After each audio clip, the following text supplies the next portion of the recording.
Following the administration, galing ito ng Malacanang.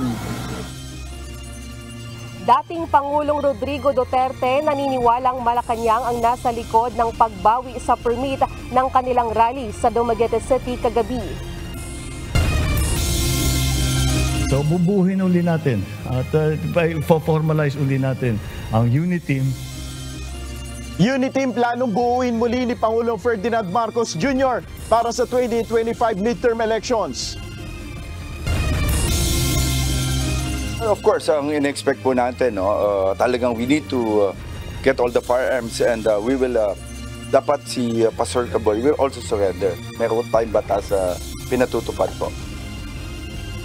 Kampo ni Apollo Quiboloy, nag-surrender na ng 5 armas. Manhunt sa televangelist nagpapatuloy. I doubt if the Chinese will really target private vessels because we will take videos of that and spread that all over the world, and they will suffer a reputational damage. So I doubt if they will go to that extent, although it may happen. Civilian mission sa Baho de Masinloc handa sakaling makasalubong ang mga barko ng China. Retired Supreme Court Senior Associate Justice Antonio Carpio nagbabala na maaaring magdulot ng malaking pinsala sa reputasyon ng China kung aatakihin ang barko ng Atin Ito Coalition.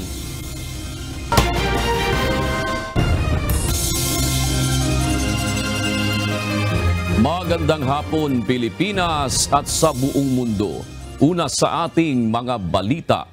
Naniniwala ang ilang kongresista na may organisadong pagkilos upang sirain ang reputasyon ng pamahalaan.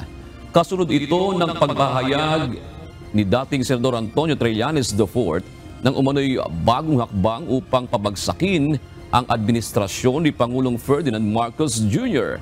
Kaya nagbabala ang mga mambabatas sa publiko na maging alerto.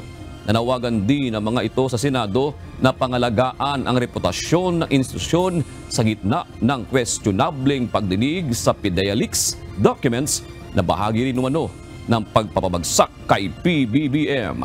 Ito ang balita ni Rosalie Cos. I think there's a concerted effort really. Kasi kung if you look at it, the development after the trilateral agreement, there's no way for you but to think that maybe there is something deeper beyond what we are seeing, what's happening in the committee hearing in the Senate.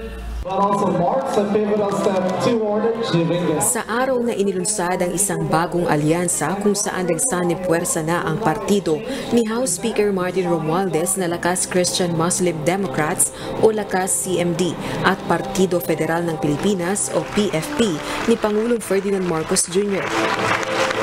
Nagbabala ang mga kongresista sa umano'y tila concerted efforts o determinadong pagnanais upang sirain ang reputasyon ng pamahalaan at pabagsakin ang Pangulo. Naniniwala si House Assistant Majority Leader Lanao del Sur 1st District Representative Sia Alonto Adyong na posibleng kabilang dito ang nagpapatuloy na pagdinig ng Senate Committee on Public Order and Dangerous Drugs sa pangunguna ni Senador Ronald Bato de la Rosa. Palaisipan din sa mga kongresista kung bakit ipinagpapatuloy pa ang pagdinig sa kabila ng pagiging questionable ng reputasyon ng dating PIDEA agent na si Jonathan Morales. Isa si Morales sa mga resource person sa pagdinig na nagdadawit kay Pangulong Ferdinand Marcos Jr. at iba pang personalidad sa paggamit umano ng iligal na droga. We saw that for the past 2 hearings that they've had, I really don't understand why are they spending so much time, effort, money, and resources sa mga bagay-bagay na wala namang katotohanan. In fact, yung credibility ng witness is questionable. Pati yung PIDEA, sinabi na walang katotohanan din yung binabanggit ni Morales. I think meron pang mas malalim na dahilan kung bakit ginagawa ito. Pero isa lang nakikita kong rason, they're hungry for power. That's why they're doing this. Bunsod nito, nagbabala ang mga kongresista sa publiko na maging mapagbantay. Kasunod na rin ito ng mga ipinahayag ni dating Senador Antonio Trillanes IV na may mga bagong hakbang umano para pabagsakin si PBBM. Napansin din ng mga kongresista na sunod-sunod umano ang mga aksyon upang magdulot ng pagdududa sa mamamayan laban sa kasalukuyang administrasyon. We laughed it off when Senator Trillanes said it, but in the past 24 hours, put them all together, mukhang may recipe for disaster. So I think this calls for vigilance, and we call on all of our mga kababayan po not to be vigilant for this concerted effort. Nakikita naman natin ngayon na parte, no, ng isang partido, karamihan ng bumabanat sa ating presidente ngayon is kakampi ng dating administrasyon, no? So hindi naman natin kailangan ng scientist para makita kung sino yung makikinabang sa mga nangyayaring destabilization na gusto nilang mangyari at sa mga ginagawa nilang pagpapahiya, paninira sa ating administrasyon. Rosa Licoz, UNTV News and Rescue. Diyos ang aming sandigan, serbisyo publiko ang aming pinahahalagahan. Pumasok na sa alyansa ang partido ni Pangulong Ferdinand Marcos Jr. sa lakas CMD ni House Speaker Martin Romualdez. Naniniwala si Pangulong Marcos na sa pamamagitan ng pagkakaisa ay mareresolba ang mga problemang kinakaharap ng bansa. Ito ang balita ni Nel Maribuhok. Ang tanong sa akin nung bago akong umupo ay, ano ang pangarap mo? Ano ang pangarap mo para sa Pilipinas? At ang sagot ko'y simpleng-simple lang. Wala nang gutom. Simple lang yan. Hindi pa tayo naabot doon. We have not yet reached, we have not yet achieved that aspiration. Nananatiling malaking hamon sa Administrasyong Marcos ang paglaban sa kagutuman sa signing ng alliance agreement sa pagitan ng Partido Federal ng Pilipinas o PFP at Lakas CMD. Sinabi ni PBBM na hindi pa rin naaabot ng pamahalaan ang mithiin na ito na wala nang magugutom na mga Pilipino. Sa kanyang talumpati, binigyan din ni Pangulong Marcos ang halaga na maipagpatuloy ang ipinanawagan niyang pagkakaisa o unity na anya'y solusyon sa mga problemang kinakaharap ng bansa. Kaya naman ayon kay Pangulong Marcos, nais niyang buuin muli ang unity team para sa paparating na eleksyon. Pag kagaya ng ating ginawa sa nakarang halalan, ay bubuhin uli natin. Hindi naman we have to formalize it because may political cycle. So bubuhin uli natin at formalize uli natin ang unity team. Ayon sa Pangulo, sa pamamagitan rin ng suporta ng mga kaalyado sa legislatura, may susulong ang mga programa o plano ng pamahalaan. Sa ilalim naman ng alliance ng PFP at Lakas, bubuuin ng full senatorial slate para sa 2025 elections.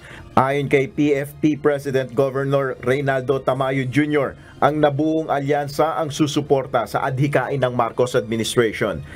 Ito ay alliance lamang for a common cause, for a common direction. Magkakaiba yung ideolohiya na meron tayo, pero kailangan namin magkaisa para suportahan ang administrasyong Bongbong Marcos.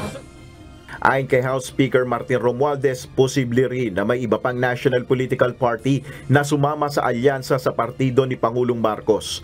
The major political parties will most likely join. We will announce it. Kanina mismong si Pangulong Marcos ang sumaksi sa pagpirma sa alliance deal ng PFP at Lakas. Nel Maribuhok, UNTV News and Rescue. Diyos ang aming sandigan, serbisyo publiko ang aming pinahalagahan. Naniniwala si dating Pangulong Rodrigo Duterte na iniutos ng Malacanang na kansilahin ang kanilang permit para makapagsagawa ng peace rally sa Dumaguete City kagabi. Ayon sa Pangulo, isa umano itong malinaw na paglabag sa kanilang karapatan na mapayapang makapagtipon-tipon at maghayag ng mga hinaing o saloobin. Ito ang balita ni Lalaine Moreno. What is ironic, what is incongruous nito, nakakatawa, nakakagalit. Nadaanan ko yung Freedom Park. Yun sana ang gusto namin. Pagpunta kami rito, naghingi kami ng permit. Binigyan kami. Nung araw na dating kami, binawi yung permit at sinirahan yung Freedom Park. Following the administration, galing ito ng Malacanang. Binatikos ni dating Pangulong Rodrigo Duterte ang Malacanang matapos kanselahin ang kanilang permit para makapagsagawa ng rally sa Freedom Park sa Dumaguete City kagabi. Sa isang sulat na galing sa opisina ng Dumaguete City Administrator, kinansela nito ang permit ng mga supporters ni Duterte. Sumulat umano ang Dumaguete Police sa city government na hindi nila kayang magbigay ng seguridad sa dating Pangulo at iba pang mga personalidad na dadalo sa rally. Hindi rin makapagbigay ng metal barriers ang lungsod. Sa inilabas na pahayag ng provincial government ng Negros Oriental, isasara muna ang Freedom Park para sa maintenance at rehabilitation. May mga heavy equipment din na nakaparada dito tulad ng tractor at dump truck. Bagamat natuloy pa rin ang rally kagabi sa Quezon Park, naniniwala ang dating Pangulo na Malacanang ang nasa likod nito. Ayon pa sa dating Pangulo, isa umano itong paglabag sa kanilang karapatan sa freedom of speech at paglabag sa right to peaceful assembly and expression. Wala naman nila silang inindorsong kandidato kundi kinakampanya lang ang karapatan ng taong bayan batay sa konstitusyon. Hindi mo akong pigilan because that could be censorship. Hindi mo pigilan. Ngayon, kung ano man sabihin ko dito na may nasaktan o may masalita ako labag sa batas, sedition, or inciting people to commit sedition, then idemanda ako. Ito na ang pangalawang beses na kinansela ang permit ng Maisog Rally. Noong April 28, kinansela rin ang nakatakda sanang Maisog Rally sa Bulacan.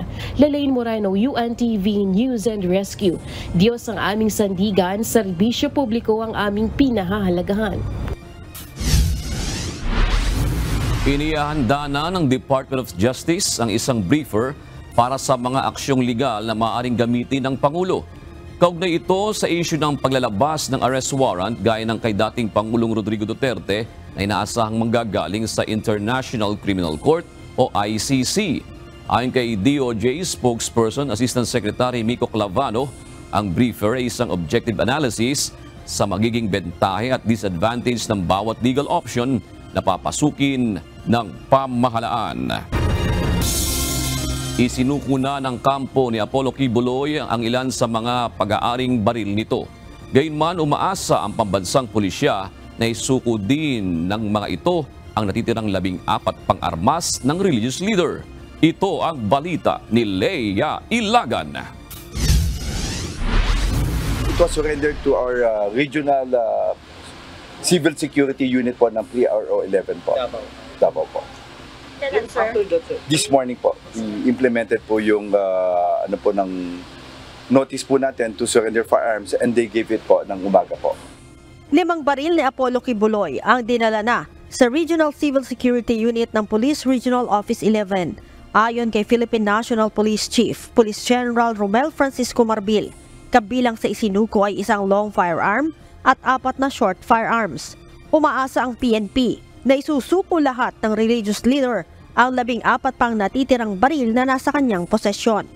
In-expect po natin, talagang we need to get all the firearms and we will, dapat si Pastor Caboy will also surrender. Meron tayong batas pinatutupad. Ang pagsusurrender ng mga armas ni Kibuloy ay kasunod ang pag-revoke ng PNP ng license to own and possess firearms at firearms registration nito. Sinabi pa ni General Marbil na tuloy-tuloy din ang isinasagawang manhunt operation ng mga otoridad laban kay Kibuloy. Hindi po huminto yan.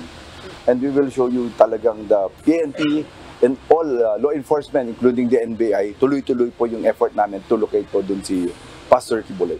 Si Kibuloy ay wanted dahil sa mga kasong sexual at child abuse at qualified human trafficking. Leia Ilagan, UNTV, News and Rescue. Diyos ang aming sandigan, serbisyo publiko ang aming pinahahalagahan. Inihayag ng grupong Atin Ito na walang kasamang mga otoridad ang ikalawang civilian mission sa West Philippine Sea, bagamat nakipag-ugnayan sila sa Philippine Coast Guard para sa gagawing paglalayag. Naniniwala naman si retired Supreme Court Senior Justice Antonio Carpio na hindi mangangahas ang China na bombahin din ng water cannon ang gagawing civilian convoy. Ito ang balita ni Dante Amento. All security measures are in place. And of course, yung mga senaryo lahat po yan na ilatag at napaghandaan po natin. Matagal pinagplanuhan ng Atin Ito Coalition ang muling paglalayag papuntang West Philippine Sea sa darating na May 15 hanggang 17. Kabilang sa kanilang pinaghandaan ang seguridad at iba pang maaring pangyayari habang sila ay nagsasagawa ng civilian mission. Nilinaw din ng grupo na pawang civilian lang ang mga kasama sa convoy. Gayunman, may ginawa na anilang pakikipag-ugnayan sa mga otoridad gaya sa Philippine Coast Guard at National Task Force on the West Philippine Sea. We inform all relevant agencies to ensure na alam nila kung ano yung ginagawa nila, well-informed, so that at the same time, while they're doing regular patrol missions ay mababantayan din kung ano yung ginagawa natin. Target ng grupo na mapuntahan ang Baho de Masinloc at karagatan ng Zambales para makapagbigay ng pagkain sa mga Pilipinong mangingisda at iba pang pangangailangan. Maglalagay din sila ng mga boya kung saan may nakasulat na West Philippine Sea, Atin Ito. Sa Port of Masinloc magsisimula ang paglalayag at kasama sa convoy ang 4 na malaking civilian boats at 100 maliliit na fishing boats.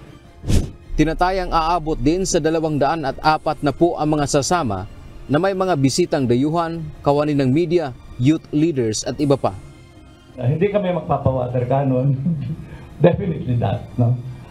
Ngayon, kung tukisin nila tabuli ng water ka, iba pa usapin yun.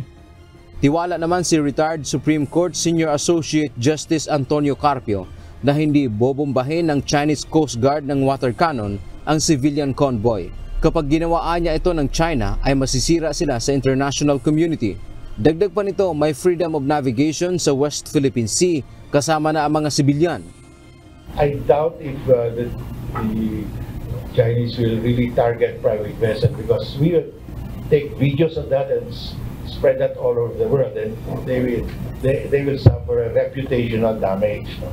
So I doubt if they will go to that extent, although it may happen. Nitong nakaraang buwan lamang nakaranas ng pinakahuling water cannon attack ang mga barko ng Pilipinas sa Baho de Masinloc o Panatag Shoal. Dante Amento, UNTV, News and Rescue. Diyos ang aming sandigan, serbisyo publiko ang aming pinahahalagahan. Iginiit ni Department of National Defense Secretary Gilbert Teodoro na labag sa batas ang umano'y recording ng pakikipag-usap ng opisyal ng Armed Forces of the Philippines sa Chinese Embassy ukol sa sinasabing New Model Agreement. Sa isang panayam, sinabi ni Secretary Teodoro na tila inamin na rin ng Chinese Embassy na lumabag sila sa batas ng Pilipinas. Ito ang tugon ng DND Secretary sa balita na umano'y may ilalabas ang Chinese Embassy na recording ng kanilang pakikipag-usap sa isang opisyal ng AFP tungkol sa sinasabing New Deal sa Ayungin Shoal. Paalala ng opisyal kung ginawa ng Chinese Embassy ang recording ng walang pahintulot ay malinaw na paglabag ito sa anti-wiretapping law. Ipinauubayan naman ng DND sa Department of Foreign Affairs upang alamin ang katotohanan sa nasabing umano'y recording ng Chinese Embassy. Narito naman ang mga balita sa iba't ibang panig ng mundo, ihahatid ng ating global correspondent na si Jack De Ocampo mula sa Chester, United Kingdom.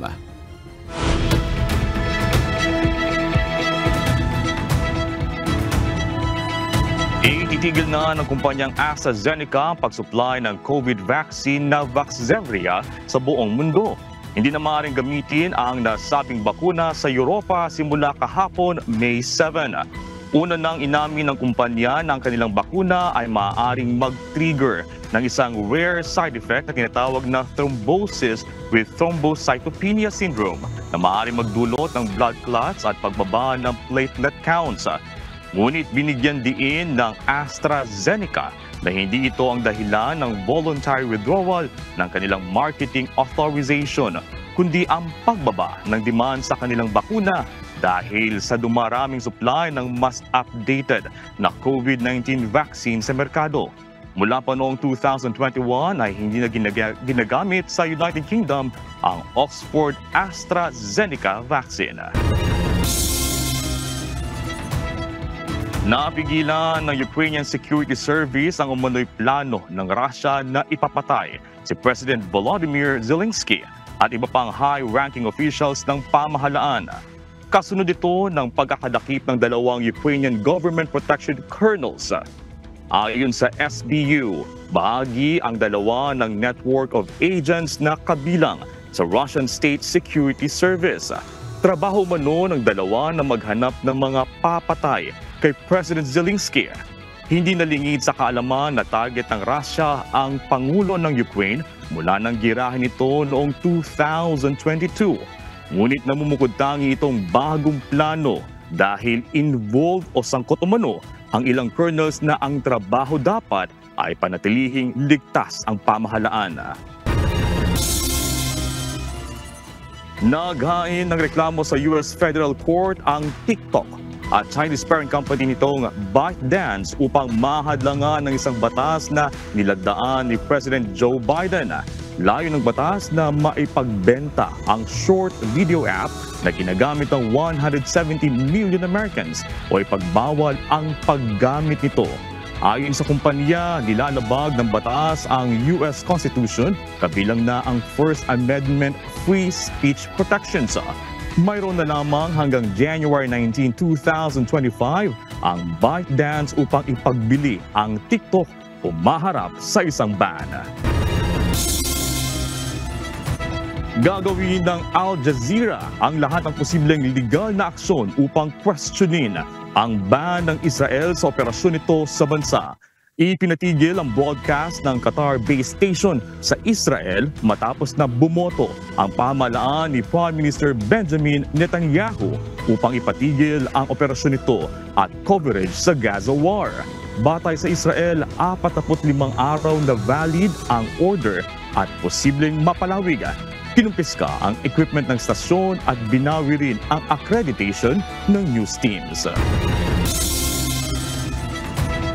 Nanananghalian sa Pyrenees Mountains sa France sina French President Emmanuel Macron at Chinese leader Xi Jinping.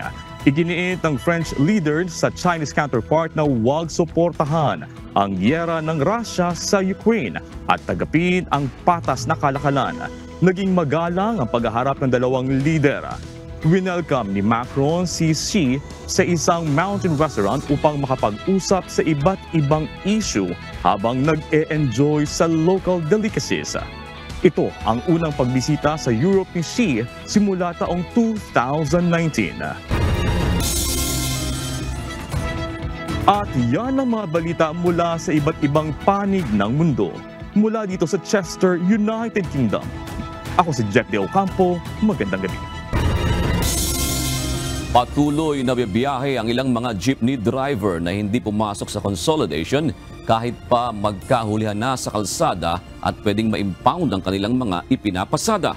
Nauna nang sinabi ng Land Transportation, Franchising and Regulatory Board o LTFRB na magsisimula ang panghuhuli sa mga unconsolidated jeepney pagkatapos ng May 15. Ito ang balita ni JP Nunez. Aba, tuloy-tuloy kami sa hanap buhay. Alam nga naman tumigil kami eh. Hindi naman pwedeng tumigil kumain pamilya namin. Di huliin nila kami. Hindi natatakot ang mga jeepney driver at operator sa isang terminal sa Pasig City kahit magsimulang hulihin ang mga unconsolidated jeepney pagkatapos ng May 15. Sa 85 na unit na bumibiyahe sa rutang Pasig hanggang Taguig sa kanilang samahan, wala kahit isang pumasok sa consolidation.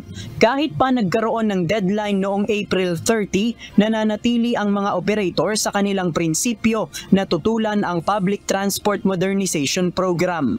Bakit nyo kami pinipilit papasukin sa kooperatiba at ipautangin ng unit na hindi naman namin kayang bayaran?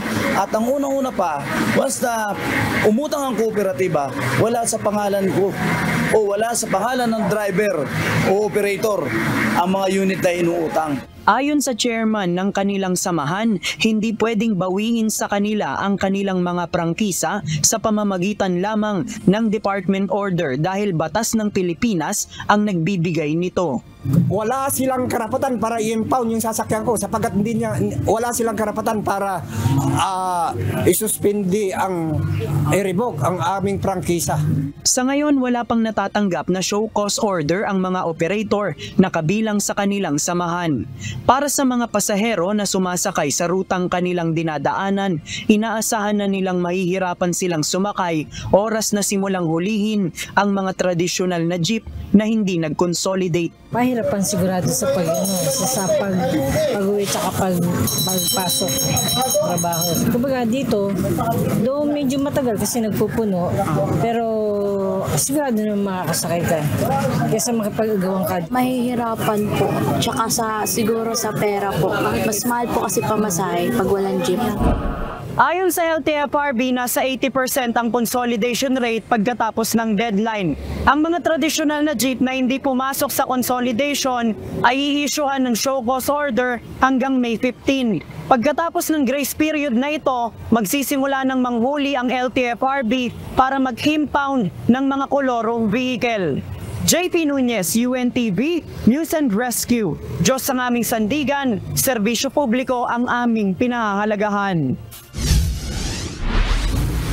Bahagyang tumaas ang bilang ng mga Pilipino na walang trabaho sa buwan ng Marso ngayong taon.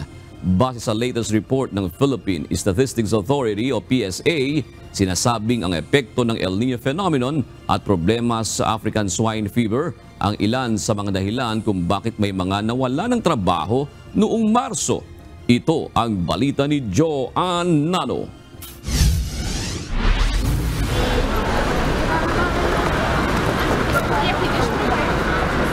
Mula sa nakaraang 1.80 milyon na bilang ng mga Pilipinong walang trabaho noong February 2024, bahagyang tumaas sa nasa 2 milyon ang unemployment sa bansa para sa buwan ng Marso ngayong taon.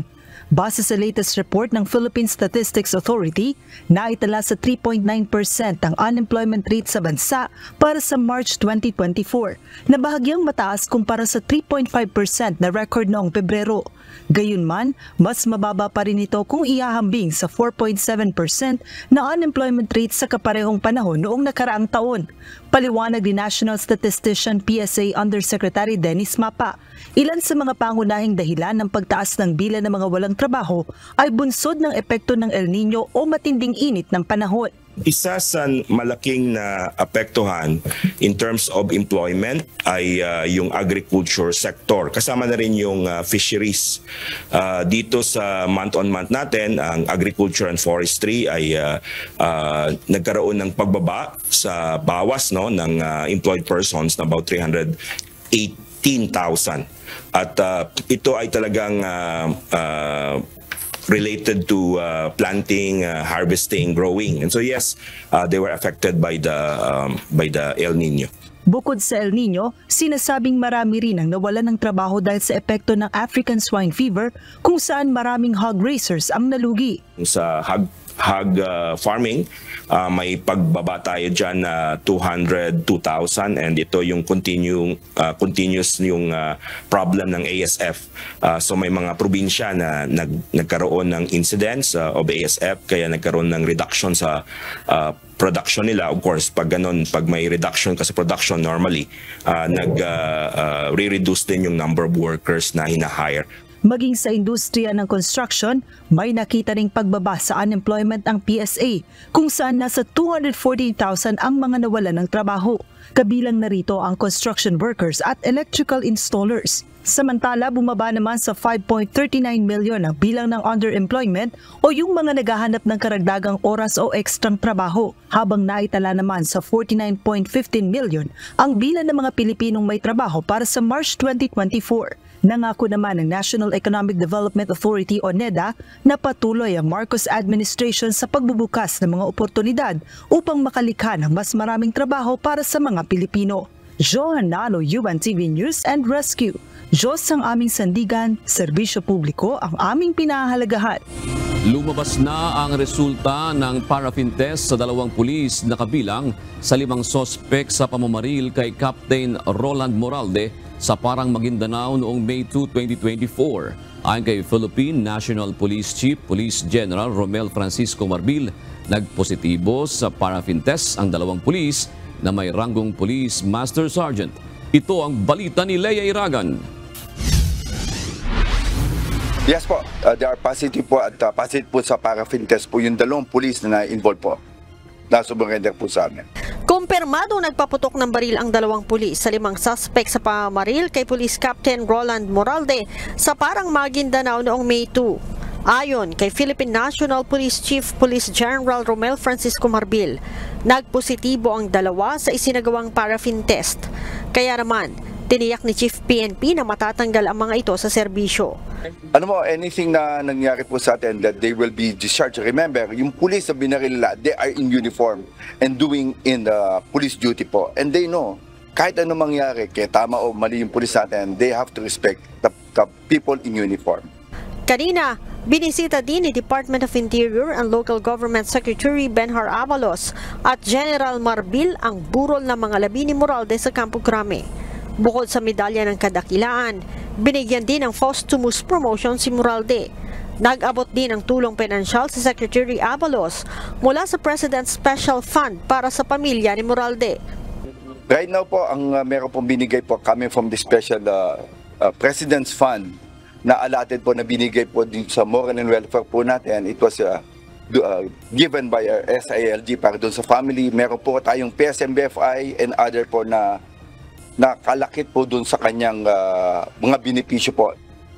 Tiniyak din ni Secretary Avalos na bibigyan ng katarungan ang pagkamatay ni Moralde. We will make sure that justice will be done here. Ito po namang naibigay na financial na tulong, ito po galing sa ating Pangulo, no, sa Office of the President, at ito'y pinaabot natin. Ang importante ay yung suporta po sa pamilya. No? At yun po ang sinasabi po natin dito na kung ano pa man, no, bukas po ang aming opisina tungkol dito. Si Moralde ang pulis na nanita ng sibilyan na nakilalang si Muhiden Ramalan Untal dahil sa nakasukbit na baril sa kanyang bewang sa palengke ng Parang Maguindanao noong Huwebes. Ang paninita ni Moralde ay nauwi sa pagtatalo, dahilan para barilin siya ni Untal. Gumanti ng putok si Moralde na ikinamatay ng suspect. Kita pa sa CCTV footage ang pagtakbo ng sugatang si Moralde para humingi ng tulong, subalit sa mismong lugar ni Untal siya napunta. Dito na pinagtulungan pagbabarilin si Moralde ng 5 kamag-anak ni Untal. Sa 5 suspect, 2 ang pulis na hawak na ng mga otoridad, habang patuloy pang pinaghahanap ang 3 sibilyan. Leia Ilagan, UNTV News and Rescue. Diyos ang aming sandigan, serbisyo publiko ang aming pinahahalagahan. Inalis na sa pwesto ang 7 officers ng Bureau of Corrections ugnay ng isinasagawang investigasyon sa paraan ng strip search sa mga bumibisitang asawa ng persons deprived of liberty sa New Bilibid Prisons.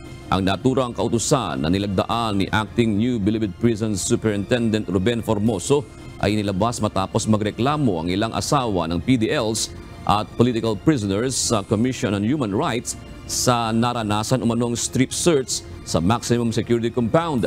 Bunsod nito, agad ipinag-utos ni Bucor Director Gregorio Catapang Jr. at Justice Secretary Crispin Remulla ang investigasyon sa issue. Sinabi naman ni Formoso na aalamin nila kung paano talaga isinasagawa ang pagsiyasat sa mga dalaw at kung ito ba ay labag sa umiiral na protocols. Ayon naman sa commander ng NBP Maximum Security Camp na si Abel Ciruela, 2018 pa nang ipatupad ang strip cavity search sa lahat ng bisita. Isang maritime strike exercise ang idinaos ng mga sundalong Pilipino at Amerikano sa pagpapatuloy ng balikatan exercises sa Lawag City, Ilocos Norte kaninang umaga. Isang barko ang pinalubog gamit ang military assets ng Pilipinas at Estados Unidos mula sa Lawag, Ilocos Norte. Ito ang balita ni Ryan Lacanlale, live. Magandang gabi, Ryan. Ano ba ang pinaghahandaan ng mga tropang Amerikano at Pilipino sa senaryo na yan? June, ang senaryo kaninang umaga dito sa Lawag, mayroong mga kalabang barko na nais pasukin at lusubin ang bansa. Dito ipinakita kung paano didepensahan ang isang coastal area laban sa mga kalaban na lulusob.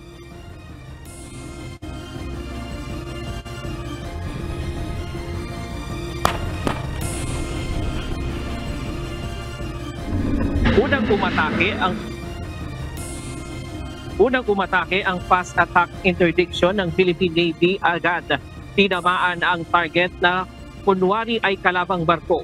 Sumunod ang AW-109 helicopter ng Philippine Air Force na kargado ng rocket at mga baril. Pangatlong umatake ang frigates ng Philippine Navy na VRP Jose Rizal na may Sea Star anti-ship missile. It shot the Sea Star and was very successful in hitting the rear side of the ship, and then during that time it started sinking slowly. Sinundan naman ito ng pagpapakawala ng AGM-65 ng FA-50 ng Philippine Air Force. Pagkatapos ay ang US F-16 fighter aircraft naman ang umatake. 4 na beses nitong dinaanan ng target at naghulog ng bomba. Saka naman sumunod na tumira ang US AC-130 sa pamamagitan ng 105mm cannon nito. Pinakahuli ang land-based artillery ng Philippine Army na Atmos 155mm self-propelled howitzer. Dito, tuluyan ng lumubog ang target. Mula dito sa San Juans, La Paz, Lawag City, Ilocos Norte, ipinosisyon ang BRP Lake Caliraya sa layong 8.5 nautical miles o nasa 15 kilometro. Ito ang sunod-sunod na inasinta ng mga water, air at land asset ng sandataang lakas ng Pilipinas at Estados Unidos hanggang unti-unti itong lumubog. The planning stage, we agreed not to sink the ship immediately so as to give chance to all the participants to use their munitions. Ang senaryong ito ay karugtong ng counter-landing exercise na isinagawa sa kaparehas na lokasyon noong Lunes. Dito, titigilang makalapit ang mga barko ng kalaban na nais sakupin ang bansa sa pamamagitan ng mga armas pangdagat, himpapawid at mga artillery ng dalawang bansa. We're not really in a particular scenario, but we must be ready for any eventuality that can happen. With or without threat, we should be ready. So it's a deterrence. Mahigit 2 oras bago tuluyang pinalubog ang dating BRP Lake Caliraya sa lalim na 1,500 feet sa ilalim ng dagat. Bahagyang nagkaroon ng delay ang ibang kasama sa pagsasanay. Muli ring nagkaroon ng interloper. There was an interloper but very far away. We made a very big operational box, we call it operational box, to make sure it's safe. Fishermen. Pero sa kabuuan, naging matagumpay ang isinagawang maritime strike exercise.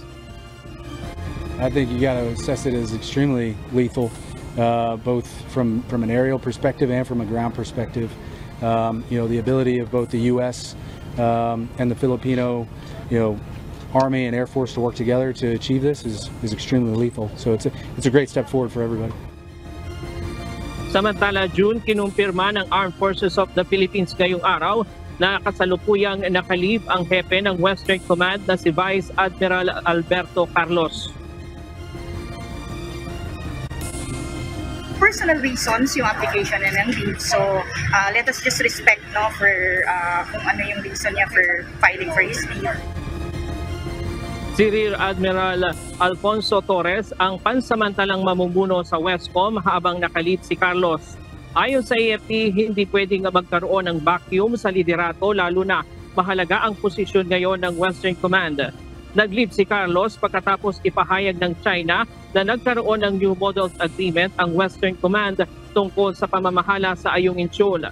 Ang kasunduan umanong ito ay may basbas ng National Defense at NSC, subalit nauna na itong pinabulaanan ni Defense Secretary Gibo Chodoro at National Security Advisor Eduardo Anyo.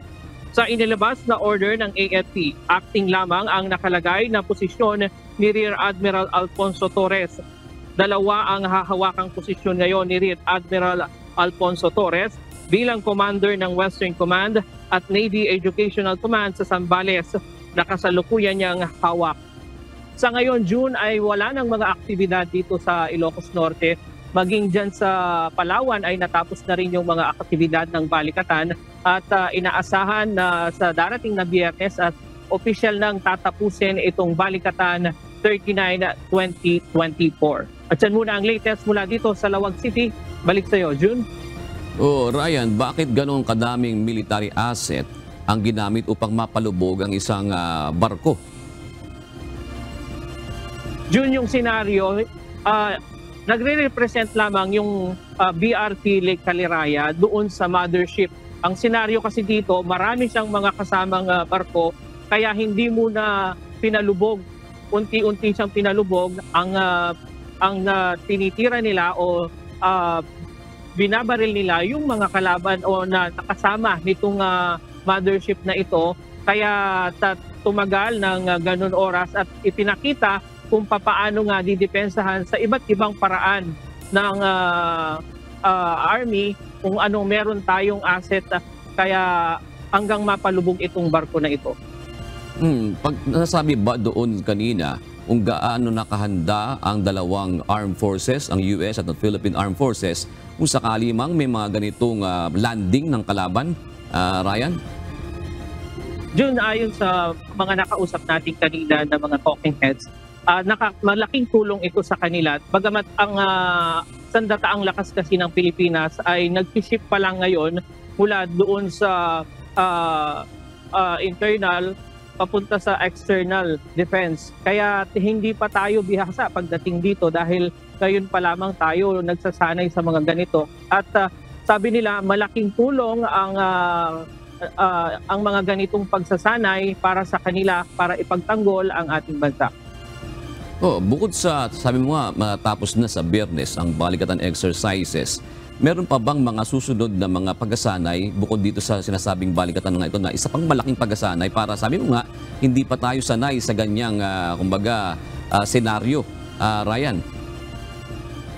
Sa ngayon ay wala munang naka-line up na pagsasanay ang Armed Forces of the Philippines dahil yung sa Laknib natapos na rin yung nakaraan at maging yung joint exercise ng France at ng Philippine Navy ay natapos na rin nung nakaraan. Tinaasahan natin na mga sa susunod na taon ay mapaghahandaan pa nila itong lalo, itong ganitong balikatan exercise at ipinangako yan na pag-iigihan pa nila at pag-iisipan yung kanilang gagawin susunod na magiging activities dito sa taunang balikatan exercise na ito. Meron bang intensyon na bumili na ang Pilipinas ng mga ganyang military hardware o equipment, Ryan?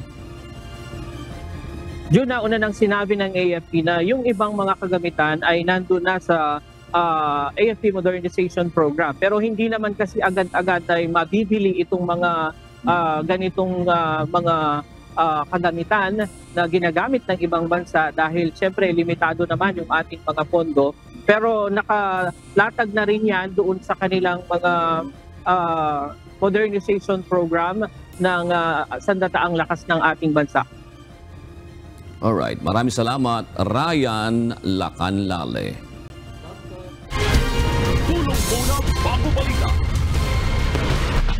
Isang siklista ang tinulungan ng UNTV News and Rescue Team matapos itong mahulog sa kanal sa Butuan City. Sa Butuan City pa rin, binigyan ng first aid ng UNTV News and Rescue ang sugatang motorcycle rider matapos masagasaan ang mag-inang pedestrian.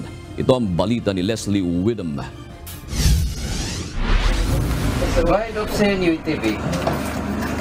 Roger, mamaliw ko sir na isang accident kapahit daw niya sa may bunbun bitaw ka ng Bikibil meeting siya sa may bunbun palapos sa pinamlutan diya daw labit. Sa status sa pasyente sir? Nahagpong daw ni kanal daw ni Juan bahit daw ko no, may gitawa ka na sa station 3. Ano ba sir? Babae, laki. Roger, lalaki. Kopya sir, kopya. Mabilis na nirespondihan ng UNTV News and Rescue ang tawag na natanggap kaugnay sa isang siklistang nahulog sa kanal sa Purok 2, Barangay Bonbon, Butuan City, bandang alas 11 kagabi. Nakahiga na sa daan ang siklista nang datnan ito ng grupo. Wala namang nakitang sugat sa biktima, maliban sa iniinda nitong pananakit ng balikat at likod at hirap na makakilos.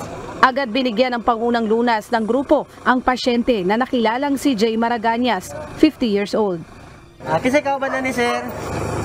Wala sir. Ikaw ba ni sir, mga nakasunod sir. Nalabyan na po naman ni sila. Ni siya dapit na sir. Ikan dito kami nagsunod dito kami nagsunod niya sir. Ayon sa nakasaksi, nagulat na lamang ito nang biglang gumilid ang siklista papunta sa kanal. Nabi na wag manghihira siya kini pakilid na magkalit. Moto nga niadto man sa ubos, moto nga dali pun mighunong. Gitabang day namo, nya moto nga wa mo kay kauban nga laki. Nya nagsugo ko og kuan nga mga tingtabang sa silingan. Moto nga among na kuan sa ubos. Nya naugbok siya ang iyang ulo. Nangana ba sa may lubi ba? Moto nagago naman moto gi dayon din ang mukuan. Matapos mabigyan ng first aid ang siklista, ay dinala ito sa Butuan Medical Center. Nirespondihan din ng UNTV News and Rescue ang isang binata nang madatnan ito sa Santa Maria Police Station 7 sa Zamboanga City. Kinilalang si Lloyd Lozano, 19 na taong gulang na nakatira sa Governor Ramos Drive, Santa Maria, Zamboanga City. Nagtamo ng gasgas sa tuhod, balikat, ulo, paa at tenga ang motorista. Kakagising lamang umano niya noong hapon dahil madaling araw na siya nakatulog at lumabas lamang siya upang bumili ng merienda. Habang nagmamaneho ay hindi niya napansin ang mag-inang tumatawid dahilan para mabundol niya ang mga ito na sanhi ng pagkasemplang ng motorista sa kalsada.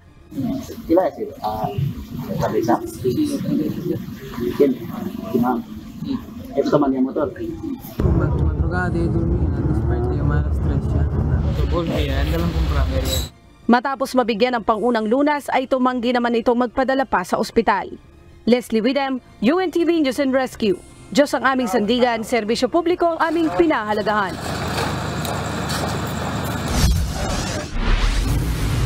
Naapula na ang grass fire na sumiklab sa paanan ng bulkang Mayon kagabi. Batay sa paunang investigasyon ng Bureau of Fire Protection, mga kaingin at mga mountaineers na dumarayo sa lugar ang naging sanhi ng sunog sa paanan ng bulkan. Ito ang balita ni Ryan Salatandol. Ito ay dahilan ng mga pagkakaingin din ng ating mga local farmers doon sa area. And another one is yung mga naiiwan na mga upos ng sigarilyo ng mga nagtitrekking at nagbabiking doon sa area. Magkatulong na inapula ng Municipal Disaster Risk Reduction and Management Office o MDRRMO Kamalig at ng Bureau of Fire Protection o BFP ang sunog sa paanan ng Bulkang Mayon kagabi. Nahirapan ang mga tauhan ng MDRRMO at ng BFP dahil hindi makapasok sa lugar ang mga fire truck, kaya mano-manong pinuntahan ng mga firefighters ang sunog. Ayon sa ulat, nagsimula ang sunog bandang alas 6:15 ng gabi sa bahagi ng Zone 6 Barangay Tumpa, Kamalig, Albay, malapit sa paanan ng Bulkang Mayon. Yung location ng ating grass fire, kung makikita nyo, maganda siyang location. At karaniwang pinupuntahan ng mga bikers at mga hikers.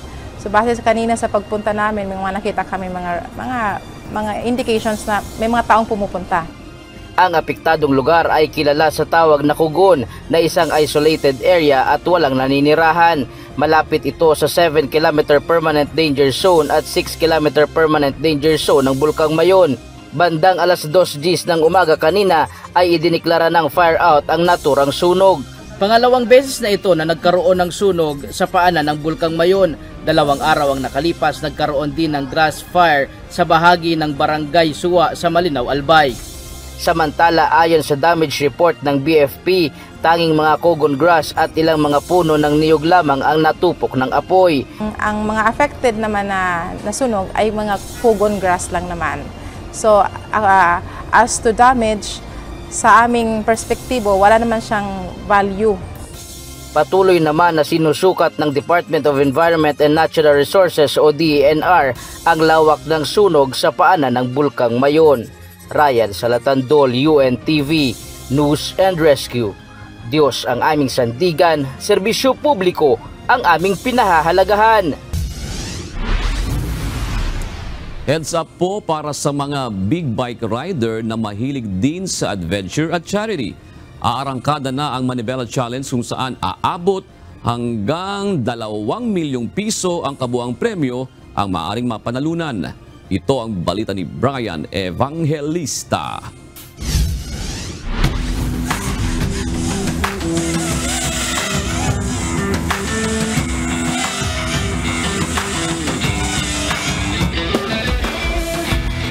Ikaw ba ay isang adventure big bike rider na mahilig sa challenge?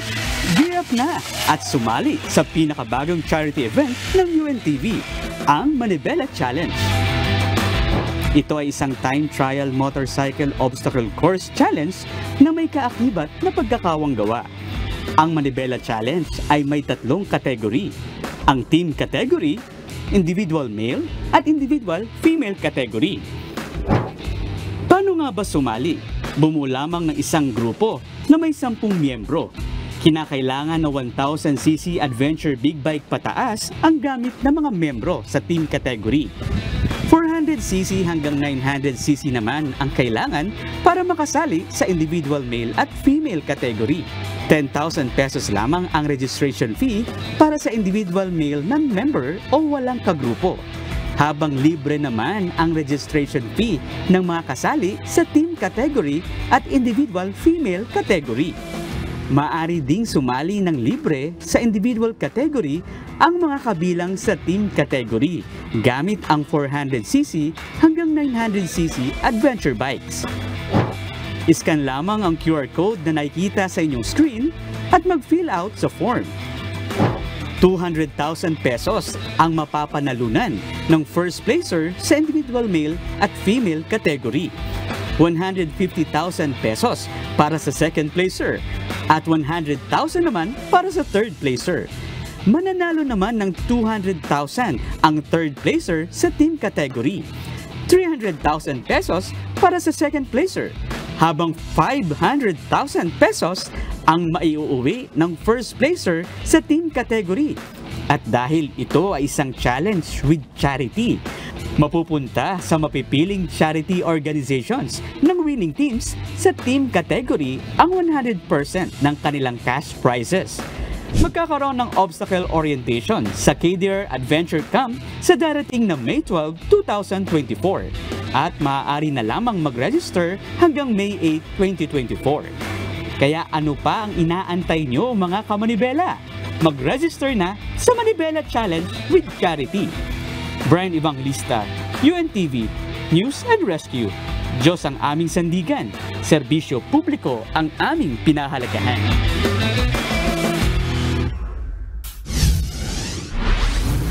Bahay para sa mga rider na gustong sumali sa ating Manibela Challenge, extended po ang ating registration hanggang sa darating na Biyernes, May 10, 2024.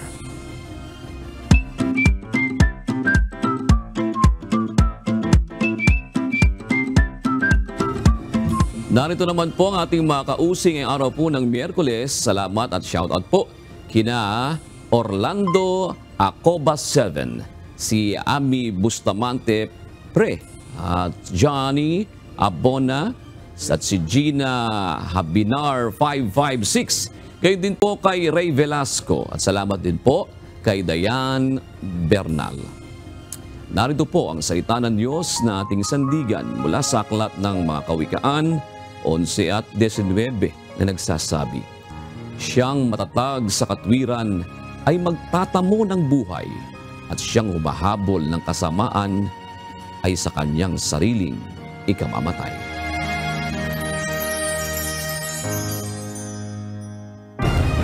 At yan ang kabuuan ng ating balitaan ngayong gabi. Aming inilahad ng buong katapatan kung paano namin nasaksihan. Kayo po ay makapagtitiwala na ang aming nakita at narinig, ang aming ibinabalita. At dito po sa UNTV, Diyos ang aming sandigan, serbisyo publiko ang aming pinahalagahan. Magandang gabi po.